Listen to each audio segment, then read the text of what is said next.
Alrighty, here is my friend, Seth Teeters. We have been friends for, I think, like 12-ish years. He's I a think big 12, Ohio that's right. State fan. Yeah. It's about that. What, six? Well, we knew each other from football in fourth grade. We barely talked. hmm But, hmm yeah. So I decided, he's the first guest. He's the man I talk football with literally every day of the week.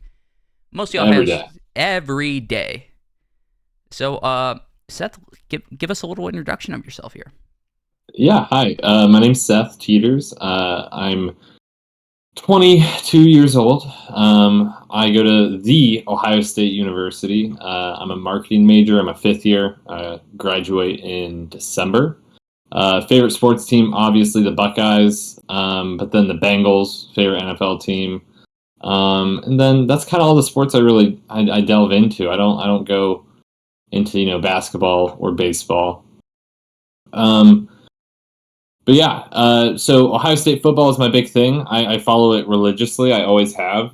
Jacob is always the person I text during game days. Give a little OHIO every week. Hell yeah.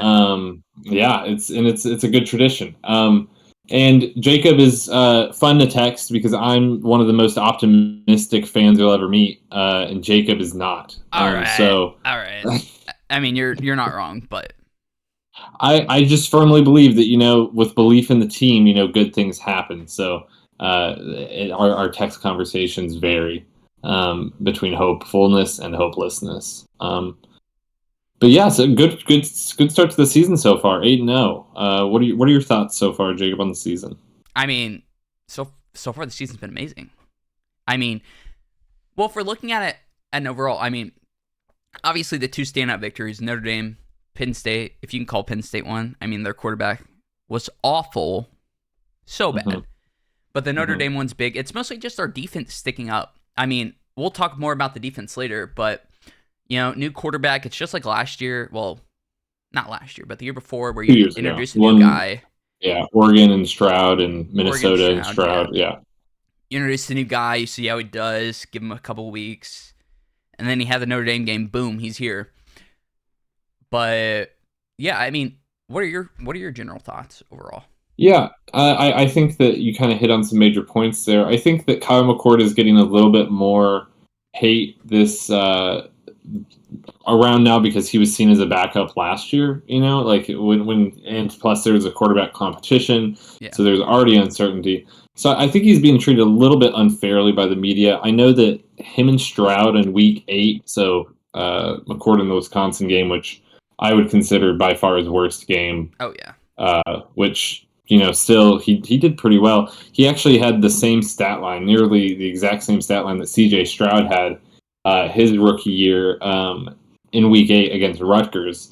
He threw two inters, or no, sorry, it was Michigan State yeah. because he threw those two picks. One of them was a pick six. Luckily, McCord didn't throw a pick six in this game. But if you remember, it was getting loud for CJ around that time that he wasn't the guy, Yeah. and it was loud that whole first year. So I just think that Ohio State fans are too critical a little bit because our defense is helping us out this year. Oh yeah, they just expect so much from that quarterback position because I mean, we went, what was it, Braxton Miller to JT Barrett to, I mean, you can count Cardero in there obviously because we won the Natty. Yeah. And then we had Justin in there and then CJ. It's just you expect so much from that position. And just throughout their history, I mean, it doesn't always translate to the NFL, but in college, their offense is normally so dominant, so dominant, especially at the quarterback position. Always in the Heisman talks, yada, yada, yada. And, Yeah, so far, I think with McCord specifically, I think his main thing he just needs to focus on is consistency. He makes big yeah, throws, great throws, but it's very inconsistent. Like, sometimes he'll be way off, sometimes he's way on. With CJ was kind of like that the first year, and then his second year, he became like, he was just throwing darts everywhere. yeah. I mean, I agree. It's a shame that CJ never had the defense to back him up like McCord does this year, because like that defense does afford McCord to like figure it out a little bit. Yeah. Plus, he's got Marvin Harrison Jr. as a weapon, which like people may think it's one dimensional to use him all the time, but why would you not use the best player on your team. You know what I mean? Like I'm not ashamed of using the best player. I'm not worried he's going to get injured because he's leaving this year anyway. You know, like if we don't use him, then what are you doing? What the hell are we doing? Yeah. So that, and then with Travion being healthy, I don't know if you watched. I think you mentioned to me earlier in the week you watched that dirty hit on him during the Notre Dame game. Crazy. Yeah, honestly, crazy. That was uncalled. He even like pointed it out in the game and like was clearly like in pain. Yeah, even took a couple more snaps before he went out, I'm pretty sure. And then he did. Then the pain was a little bit too much, which I mean, it could be a bad bruise. It could have been a broken rib. Like, I know he still has padding at practice around his abdomen more so than the usual person. So, but I forgot how explosive he was, honestly. I did too. It was there in the Notre Dame game, and I was like, wow, it's good to have Travion back from last year. And then this Wisconsin game, I mean, come on. Like, I thought he was tackled, and then he just comes out of a sea of people sprinting and, like, cutting. And, like, it made me excited to see where he goes NFL-wise because he has such power. You know what I mean? Like, I don't know. It was the first time I was like, wow, he has... Like, it reminded me, wow, he is a really good back, I guess. Yeah, that's another thing I'll say our Ohio State teams have always had is a great running back. Someone who can get explosive plays. I mean, I'd say the past 2 years, Travion's been injured off and on. So it's been like Mayan. We'll just say Mayan. No, it was Mayan. Dallin Hayden's there. Dallin Hayden, he's a low guy. Really good. He's good. I don't know why we should have used him more in the Michigan game last year. We decided to use Chip Trainum a bunch to try to, surprise Michigan, but obviously they kind of saw that coming through various methods. Well, we'll get to that later. But yeah, the running back situation has been a little bit off and on, and with Mayan out for the season now, it really falls on Travion. And Ryan Day said in this past press conference, I think yesterday, they are going to use Dallin Hayden more, so he's probably not going to redshirt this year. But he's gifted. I mean, we saw it during, the Purdue game? Yeah, I'm pretty sure. He had some explosive plays and just kind of runs downhill because Chip Trainum, he just sometimes doesn't have the vision or doesn't kind of see the hole. He's definitely Chip's definitely more of a finesse guy. But if you're talking about Dallin, I thought when we were watching him a lot last year, he was getting there. He was getting there.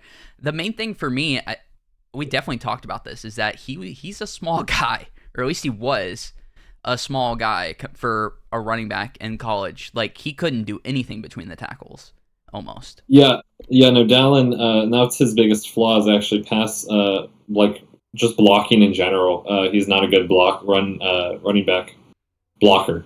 He's not good at that. And it's something he's worked on. I know that when he blocked in the Purdue game, it wasn't the best still, so that's kind of something to keep an eye on.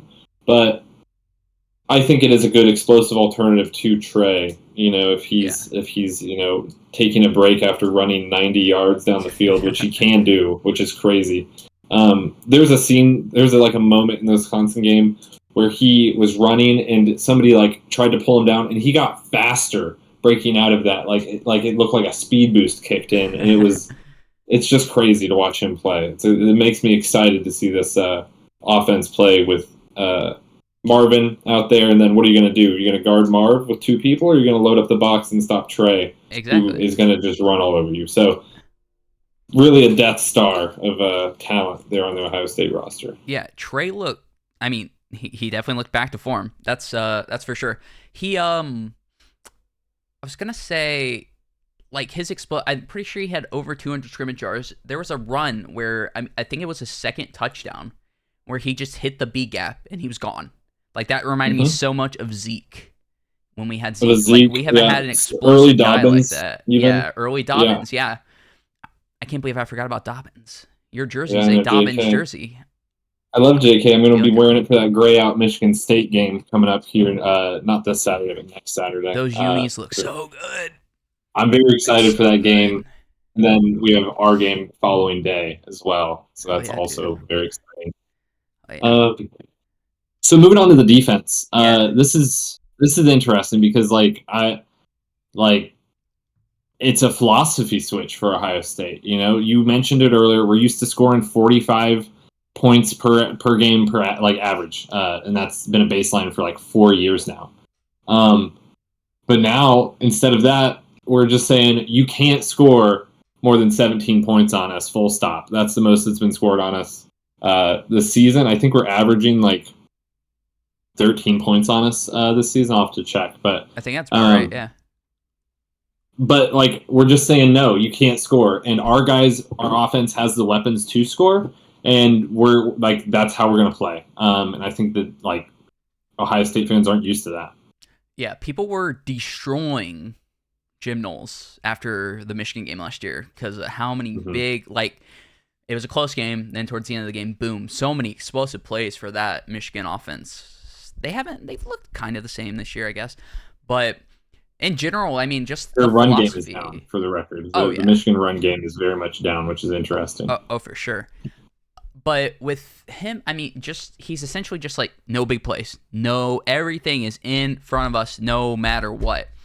I think the biggest play I think I've seen was in garbage time this year. And I think before that it was like 28 yards. It was like a pass. So I mean, it's nice to see because, like you said, we've never had the defense to complement the offense.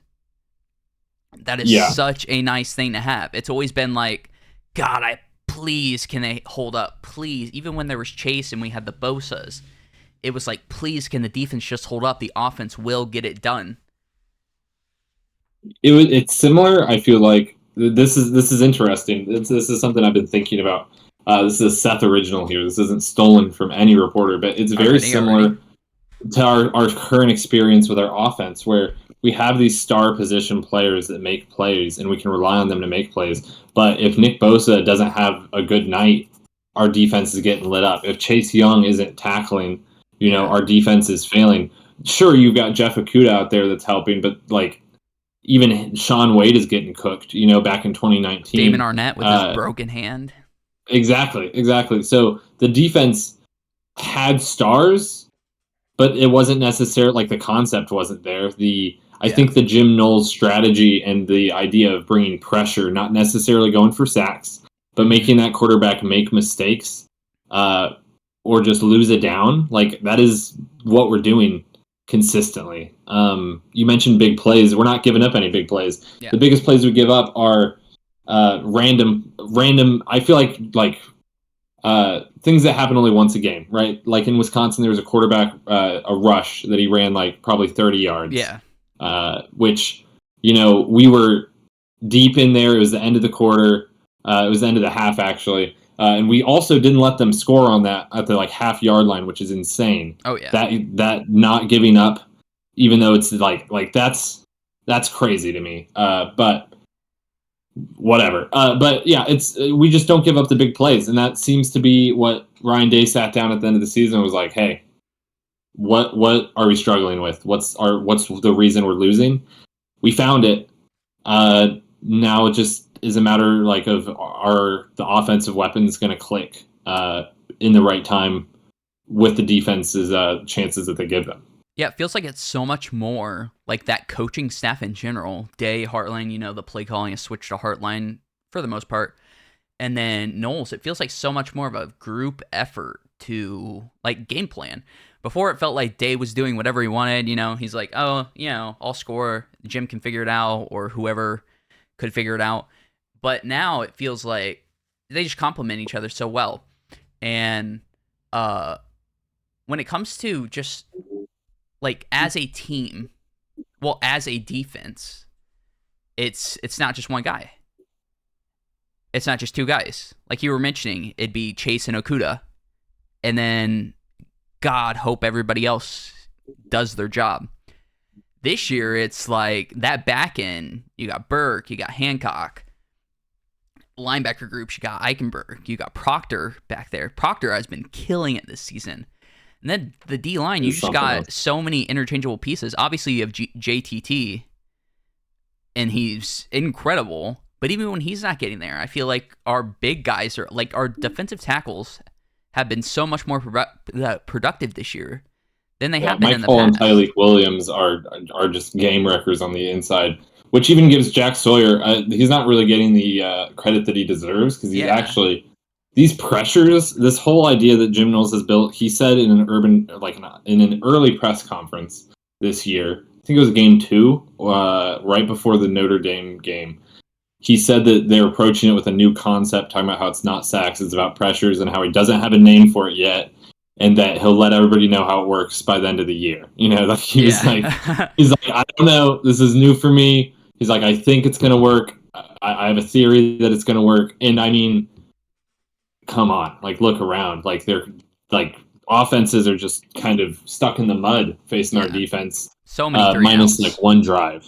Oh yeah. They get one good drive. It's kind of a drive where we assess them. What Yeah. changes have they made? And then it's just done for. Who's been, if you had to choose one guy, who's been probably your favorite player to watch on that defense this year? Mine would be it's Hancock. Dude is everywhere, making every tackle. Around. He is everywhere. It's crazy. I feel like we haven't had an incredible safety play like that in so long. He's just, yeah, he's everywhere. And then so many PBUs for a safety. It's kind of, we'll just say he's everywhere. What about you? No, he's all over the place.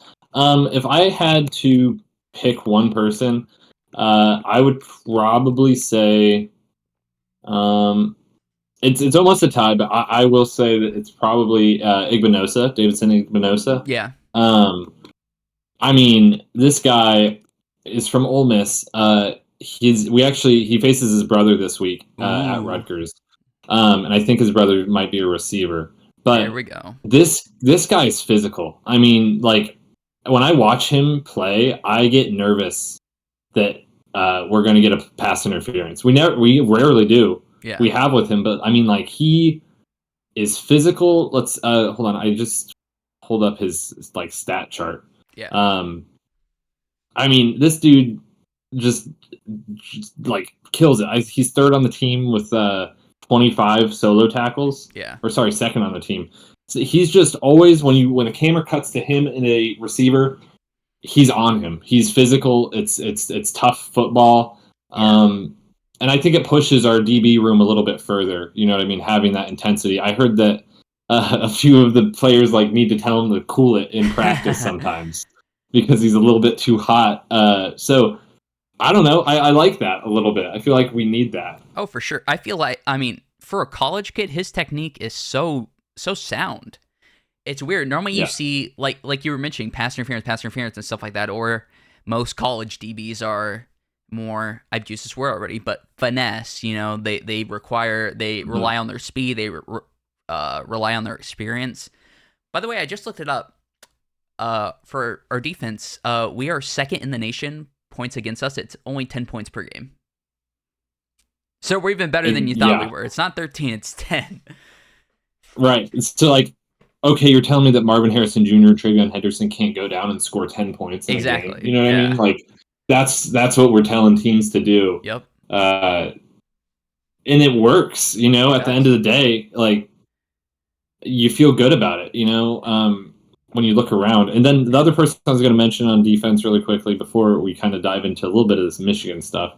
I'm going to touch on Ryan Day really quickly, but Sonny Styles, true freshman, showed up. He's like 20 years old, 19 years old. He's just a baby, but he's like 6'5" and like literally one of our best defenders. And he reminds me of like a tall Mike Hilton a little bit. He's kind of like that, an Isaiah Simmons. He like is just a massive dude, but he's so quick and he can get that pass rush. Like he can sack from any angle because he's just this lanky, fast dude. He's a freak of nature, and it's crazy to watch him perform. He's one of my favorites as well. Yeah, Isaiah Simmons is a great comparison for him. Yeah, just kind of that Brent Venables type defender, which is good that we're picking those guys up and learning from kind of our losses. Yeah. Which brings me to Ryan Day really quickly. I just want to touch on this because everybody comes out with the pitchforks for Mr. Ryan Day. I am one of those people. I'm sick of it. Okay. I'm sick of it. Ryan Day has an 89.8 win percentage in his time at Ohio State, not counting the games that he was interim head coach for Urban Meyer, those 3 that he won. So if you don't count those, he's 89.8%. All right, he's lost 6 games. Now, we now know that 2 of those losses might be taken away because Michigan has been cheating, which would then put him at 53-4, which would then make him the best head coach at Ohio State ever when it comes to his first 50 games. Even better than Woody? Even better than Woody. Right now, he stands above Woody through the first 5 seasons. The only person beating him is actually Urban Meyer. Yeah. Through first 50 games. So, sure, does it get loud for not beating Michigan? Yes. But at the end of the day, there might have been a reason we didn't beat Michigan. You know? Like, at the end of the day, if the reports that are coming out of hacked cloud footage of Ohio State's practices are true, I mean, we would update our signs because we knew they were stealing our signs, and they would be watching us update those signs. That's insane. Know? Yeah, exactly. When you sit there and think about Donovan Jackson, who's the lineman on the Browns that got drafted this year? DeWan Jones. DeWan, yeah. Thanos. DeWan Jones.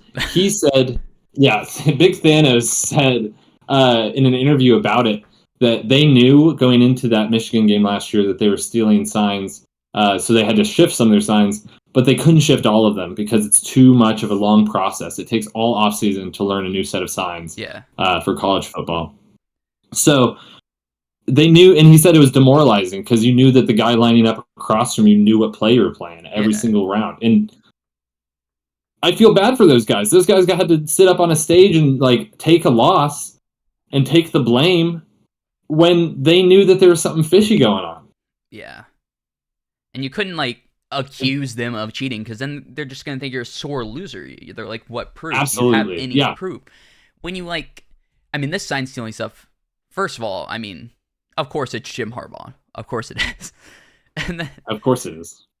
When you hear sign stealing, I immediately think of baseball and obviously what the Houston Astros did and what teams in general do. It's so easy to sign steal in that. But when you think of football, I guess if you look at it in the way of college football, there's no way you could do it in the NFL. But college football, they're holding those signs up on the sidelines. They're, We'll see McCourt sit there. He claps his hands, looks over, stares at the sideline for 5 seconds, looks back. Points at his helmet, does whatever he's got to do. Yeah. Yeah, it's so much. It's interesting. Yeah. I feel like, I don't know, I feel like maybe for the listener, we should maybe walk through this a little bit more. So basically, Michigan was accused of one of their staffers stealing signs by buying tickets and going to games and electronically recording the signs of future opposing teams and possible future matchups. This has been confirmed by ticket purchases, and so they're being investigated by NCAA, Big Ten. The FBI is also in conjunction with this investigation due to their offensive coordinator, Weiss, being fired back in January due to, quote, computer crimes. But they never specified as to what those computer crimes are. There is speculation. However, we won't dive into that. But these computer crimes kind of piqued the interest of some private investigating groups, which then led us to here, with Connor Stalions being the sign thief and supposed mastermind of this whole thing. Honestly, one of the more recent reports of Connor Stalions being on the sideline of the Central Michigan game against Michigan State this year, the season opener, a night game, wearing sunglasses and a hat. These sunglasses appear in an image. This isn't confirmed that it has a glowing light on these glasses, like a spy device. Yeah. So, which is interesting that you're wearing sunglasses at night, and then your sunglasses start beeping like a camcorder. And then there's also a shot of a player running off the field and him trying to avoid him to not kind of be on camera and kind of covering his face. So it's suspicious, and the head coach of Central Michigan has not come out with who it is. They said they're investigating it, and that's even more suspicious because if you see a guy, if you see a picture of a guy on your sideline, you should be like, oh, that's this guy. duh, of course, that's this coach. Yeah. Um, he was in the coach's box. Only a certain amount of people get in there, and if you're not part of the team, you have to get like a signed pass from the head coach. Which head coach Tom McElwain,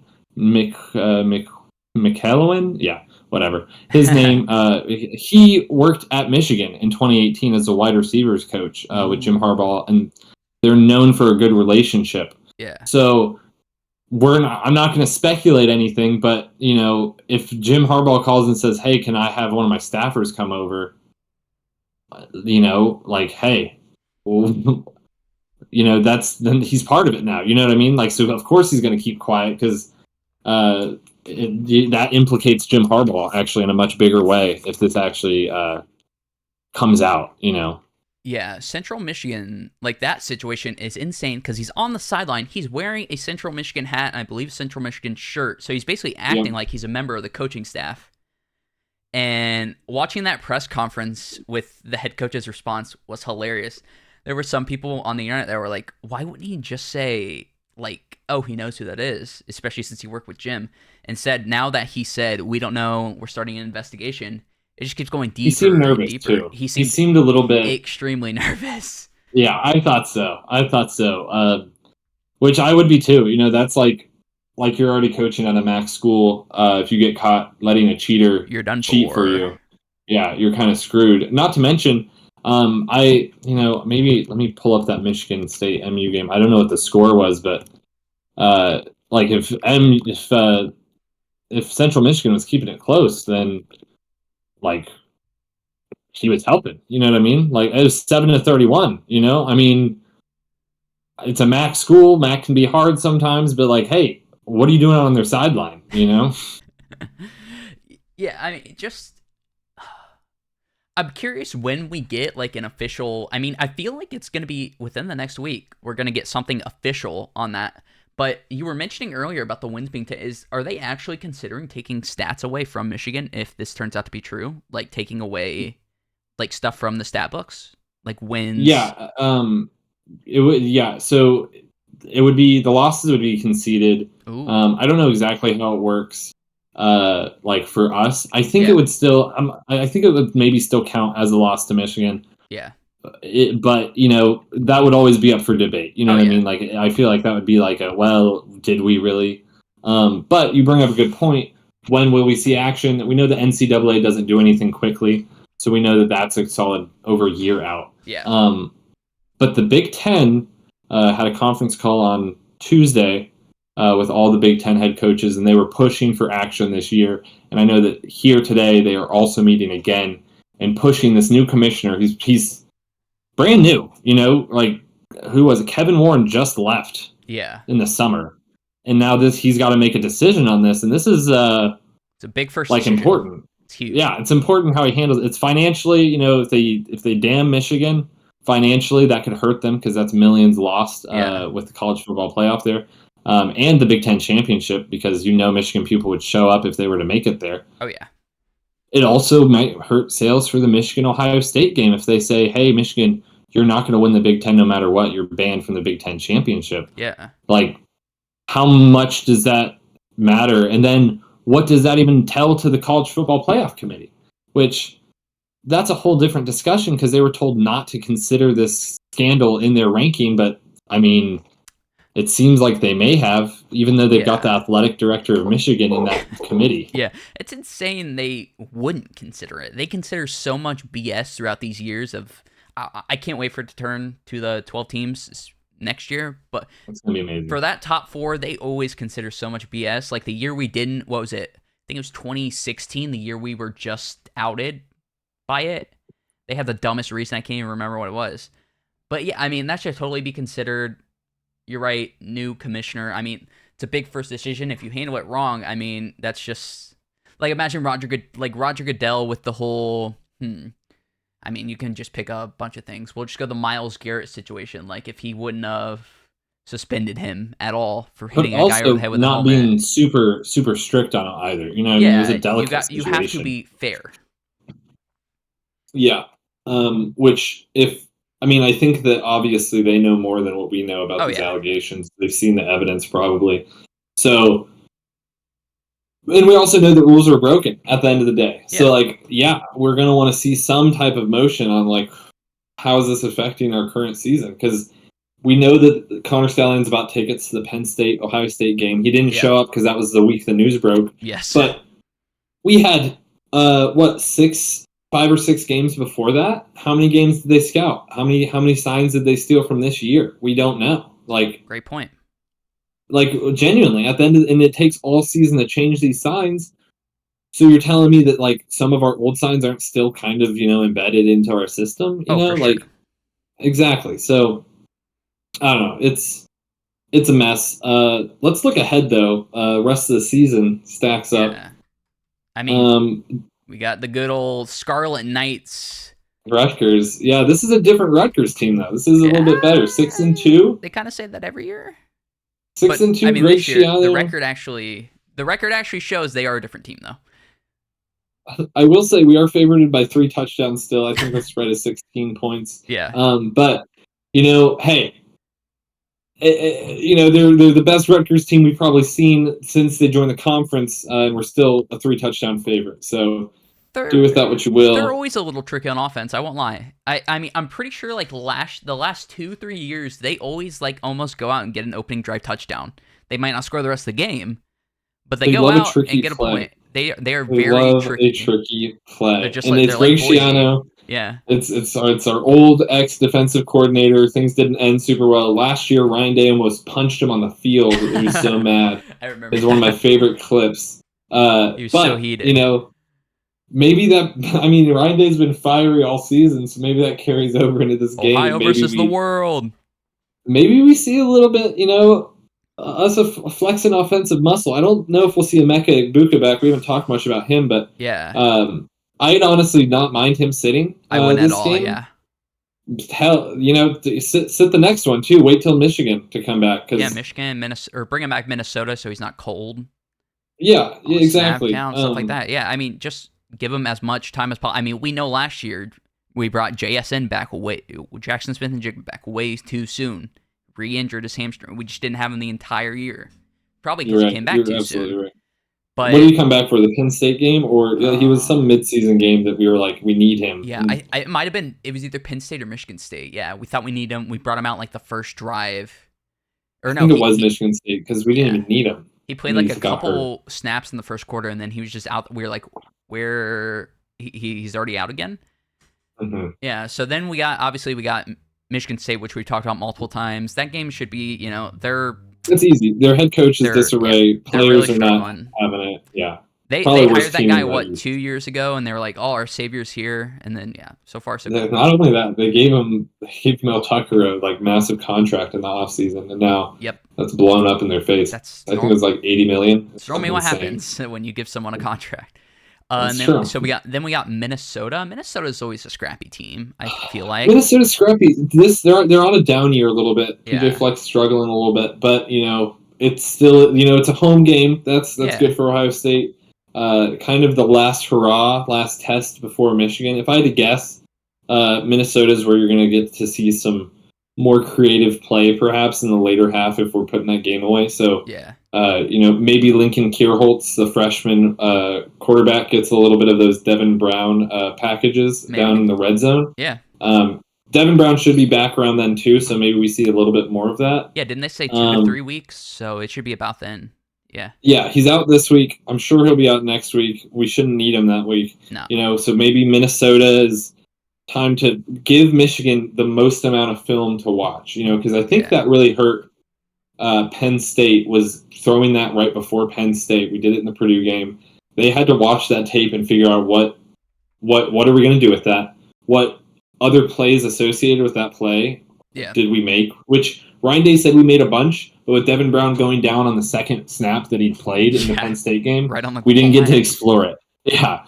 So and those plays are good. I know they are, because Caden Curry's in there, who's a defensive end who we throw in there as a tailback, to push people out of the way. So, hey, I don't know. McCord's also dealing with a little bit of an ankle injury, which something to keep an eye on. But if you remember, Stroud had a pretty major shoulder injury in the middle of the season. His first rookie year, and that was in his throwing shoulder. Yeah, I mean, shoulder affects the quarterback way more than an ankle. So I think he'll be fine. I mean, even let's look at. I mean, we're talking about these next two games where Rutgers and Michigan. Like, by that point, he can probably rest the fourth quarter. Probably. Hopefully, that's what you're hoping to see.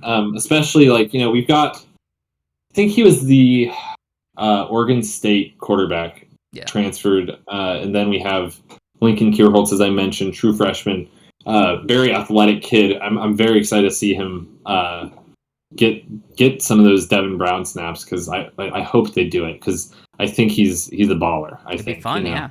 I'd love to see it. But yeah, I mean, I feel good about these last few games coming up to Michigan. I even feel good about the Michigan game, because I mean, they are going to be tested in their 3 weeks leading up to us. They've got at Maryland, at Penn State, and then home for us, so they're going through the ringer while also having to deal with so much public scrutiny. I'm sure it's loud in that program. I can't imagine being one of those players finding out you're cheating and deciding what you're going to do with your career. Are you going to transfer, try to prove that you're better than the labels, or do you just take it? I don't know. That's a great point. I mean, them having Penn State the week before, that's rough. I mean, Penn State, say what you want, say what I already said about their quarterback. He's awful. I'll say it again. He is terrible. But their defense is insanely good. That's a test for JJ. A test for that run game, which you mentioned earlier, is having a down season. I even think, I mean, statistically, their defense looks good, but it doesn't have nearly as many guys. Like, there's no David Ojabo. They have not played four quarters yet. Yeah, there's no David Ojabo. There's no Aiden Hutchinson. Yeah. Absolutely. Yeah, no, you're right. They're missing some key weapons on that defense, and they just haven't played any offenses. I mean, you look at their strength of schedule, strength of record during the college football playoff the other night. They were like 111th and 113th. You know what I mean? Like, I know it's tradition to say they're untested and they are dominating teams, but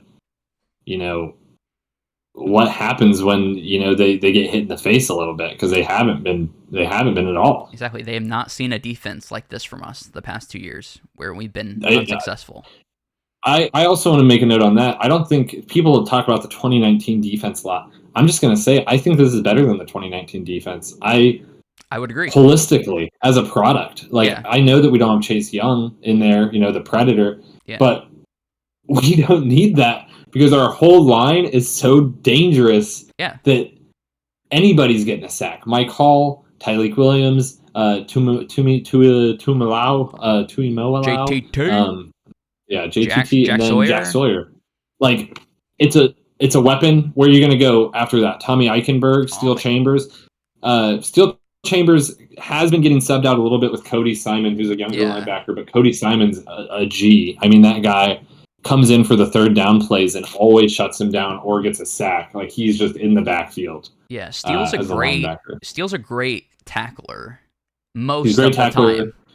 He's a pretty good cover. Yeah, he's good in coverage because he's big. But I think that's why they bring Simon. Simon's a bit more athletic in general in coverage. Mm-hmm. He's definitely in more on the third downs. Dude, Tommy Eichenberg, holy shit! That guy is just a monster. Dude, that's a first round linebacker for sure. In next year's draft. There's no way he's not. Which is still, I mean, you don't see him very many of those.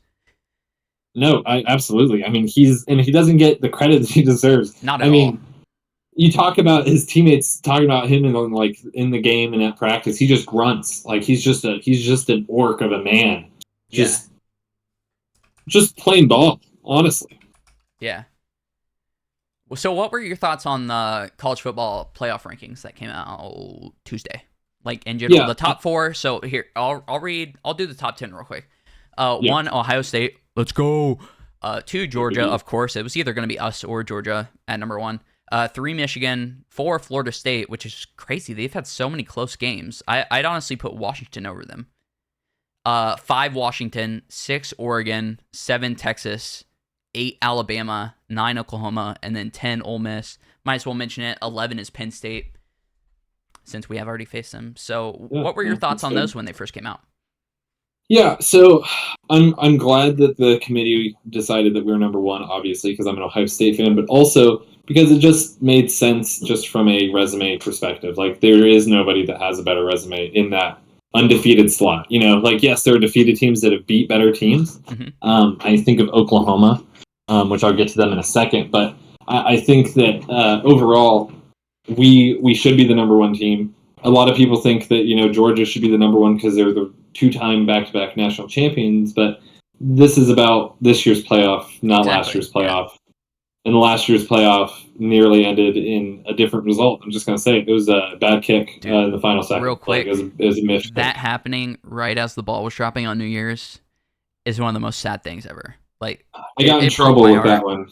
I got in trouble. I would not change it to the ball drop. I know, dude. Because I thought we were going to win. Manny was pissed. She was very pissed that she missed the ball drop to start the new year, and then we also lost.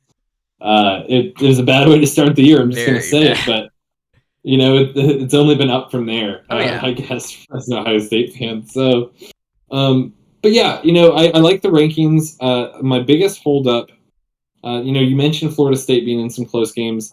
Yes. I think that Washington has been in some closer games more recently, so that's why they're doing it like that. Yeah. And also, they know that Washington and Oregon are going to sort themselves out here at the end of the season. Yeah. It's kind of crazy that Oklahoma's above Texas, didn't they? That's exactly what I was going to say. They just did beat kind of Texas. whooped their ass. So then Oklahoma goes and loses to a good Kansas team. That head coach of Kansas is really good. Kansas is at 21, by the way. Yeah. I mean, Kansas, like, they beat Oklahoma at home, but I don't think that you should put them below Texas. Like, if you're going to use the logic for Ohio State being at number one, I feel like you should carry that over and be like, yeah. If you're also using that logic for Washington and Oregon, then I just feel like you should be consistent across the board. I think that's kind of the vibes across national media right now. Yeah, I totally agree. When it comes to, I know we're Ohio State fans, we're haters of Alabama, but why the hell are they at number 8? Is it just because Alabama's Alabama? No, because I think when you get down to it, the SEC is a little bit down this year. Yeah. But they're the best of that down area. Their defense is really good, but they just have offensive struggles similar to us, which cost them the game against Texas. But other than that, they've been trying to figure it out similar to us. So if this weekend's big for them, and that's why I think they're where they are right now, is because they have to prove it this weekend against LSU, who's going to own that East spot for the championship. Because if they beat LSU in any fashion, and then up against Georgia, I'm sorry, but I'm not going to tell you that Georgia's winning that game in an SEC championship against Alabama, because that matchup is so. Nick Saban. Absolutely, that's at the end of the day. I don't think that you can sit there and be like, yeah, Kirby Smart's going to run the table again. No. It's Nick Saban. He's the greatest of all time, really. So, you just, I don't think you should count him out. I think that it wouldn't be impossible to see a world. In fact, I've been really thinking where they get to 4? Where they get to 4, we're 1. And then it's Oregon and Florida State. It's a repeat. First top 4 basically matchups from the first year of college football and the final year of the 4 college football now. It feels like we're heading that direction a little bit. Sure, Georgia's got to slip up. You also have to rely on the college football playoff committee to not put Georgia and Alabama in, similar to what they did with Ohio State and Michigan last year, because they proved that they will do that if they think it's close enough. When it comes to Alabama, me, I'm just a hater. Because my brother-in-law. Got to be a hater. Got to hate on him whenever I can. But, I mean, looking at the rest of these, nothing really stands out. I mean, Notre Dame at 15, I could see it. That defense is still really good. Yeah. They held Caleb Williams very well, and that kind of puts some perspective in our win, too. Yeah. Seeing as though it was at South Bend as well. Yeah. I mean, it's a solid first ranking. Obviously great, because we're at number 1. I have nothing to pick with it. I mean, how many more we got? 5 5 more weeks of the rankings, correct? Yeah, I believe the last ranking comes out December 6th. Yeah, it's after the yeah. The morning after Big Ten championship or whatever championship you watch, which is always in Lucas Oil Stadium. That's right. I mean, do you anything else you want to point out about Ohio State? I mean, we can talk about how good Marvin Harrison Jr. is. We can talk about, some guys that need to maybe stand at like pop more for us to have the season we want to have, like Carnell Tate, for example. You talk about him a lot. You're a big fan of his. He just wants to get, he's kind of like McCord. I think he needs to be a bit more consistent. I feel like his hands are a bit like inconsistent. His body control is really good. I love his speed. I think last week he had an in route or a slant where he snagged that ball and went for like 15 yards. Yeah. I like what he can be. It's just consistency. And he is a young guy, so. He reminds me a lot of the first year that we started to notice Chris Olave, and he was wearing that same number 17. Just because sometimes he's just there. And you're like, who was that? Like, was that Marv? No, it wasn't Marv. It was the true freshman, So, what you don't see, this is not like any shade, but you don't see that with some of our other receivers like Fleming. He's never had that, oh, there he is, he's always had, Fleming comes up with hey, he's a good number 4. He can make exactly once in a while. Yeah, which he's a little banged up now. We'll see how that happens. But you're right, Carnell Tate needs some consistency. I will say he's only played since Igbuka has been out. Now that Fleming's out, I'm sure that he'll fall more into I hope so. a role. And then we might see the other, I'm slipping on his name right now, but our other receiver, Brandon Innis, who scored that touchdown in Purdue. Those guys are, 5-star, like those are Wilson, Olave caliber players just sitting in that wide receiver room waiting to make a play. Baby, we're the best. We got the best one. Not to mention Xavier Johnson. I'm just going to say he's a. Please choose him more. Brian. People should draft him. Like people are not like choosing him as an undrafted free agent. They're missing out. Like that is such an explosive player. He has Debo Samuel potential easily. Yeah. I agree. I've always been high on him. But yeah, they've got to step up. I will say, last note here is that the pass protection was just really down in this Wisconsin game. I think that's why Kyle looked even worse. Yeah. But the run game, the run blocking was much better for that O-line. Yeah. So, we got to find that middle ground, and I think we're going to. I really do. I agree. That's what I was going to bring up next was the O-line. So far this year, they're definitely better than last year. Even though last year had the 2 best tackles, the inside of that line, center, left guard, right guard, was so bad. There were injuries. I think Whippler was injured so much at center. And then this year, it's just way more consistent, especially on the inside. Maybe the tackles are a bit weaker, but the inside is so much better that the tackles have started to catch on. You're totally right. This past week, the pass protection, not up to par. Definitely, probably one of his interceptions was due to that. He was trying to get the ball out way too quick. The second one was pretty bad, though. Well, one of them was bad. I don't know if it's second or first. I'm kind of brain fried. Brian Day attributed the first one to being a bad one. The second one was just somebody jumped the route, and it just is what it is. It wasn't even a bad play. Just a great play by the DB. The first one was that interception throwing into the end zone. Carnell Tate's falling down, and it's 2 defensive players falling down with him in the end zone. Just not a good idea to throw it into that at all. For sure. Yeah, especially when you can at least get 3 points. But I will say he's had some luck with that before. He threw it to Cade Stover on a wire in that Penn State game, and it looked like he wouldn't catch it because of how hard he threw it, and it was a little behind him. Yeah. And it was like 3 guys around him, but he threaded the needle. So it's a learning experience. You remember C.J. Stroud's interception at the end of the Oregon game on the drive to win it? Like, heartbreaking. Like, I'm glad we're getting rid of these issues in games that our defense is putting away. Yeah. When it, what was I completely had brain fart. Oh, good. Tight. I was going to say Stover. Wow. I don't know how I forgot that. He has been balling this season. I'm so glad he came back. Because last season, I feel like CJ didn't throw to him that much. This season, he's really been a security blanket for McCord. It's just been a great thing to have. Especially, I think, the Penn State game, he was huge. so many big catches, especially on the outside. Lining him up on the outside is fun because he's gigantic, and he normally ends up against the linebacker, so it's an easy 5 to 10 yards. I mean, is there anything else you could think of that you want to mention before we end off this first episode?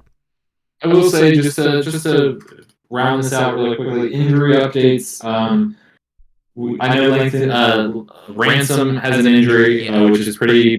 I know that early reports are stating that he's avoided the worst case scenario. That's good. However, it's a pretty serious injury. It seems like yeah. Maybe he misses up till Michigan. Maybe he comes back in the college football playoff. Unknown yet. Ryan Williams obviously out for the season. The people stepping up for Ransom being out would be Proctor, which I mean he's just like I think that he deserves his own shout out. Proctor's been that good. He just understands the safety position much better than last year. Like when a play breaks out and you're seeing it break out, he's always backed up watching it. He's never getting caught up too far. Like it's amazing. Yeah, last year he had a ton of whips. This year he has been on it for sure. He's definitely way more comfortable in the second year of Jim Knowles' system. Yeah, I agree. But yeah, that's all I really have. That's my closing thought. Yeah, this was extremely fun. Our next episode will be me and Seth talking about the Bengals. That should be out a couple days, maybe a week. It just depends when these are due because, once again, this is for a class. But, I will end it with this. OH! IO!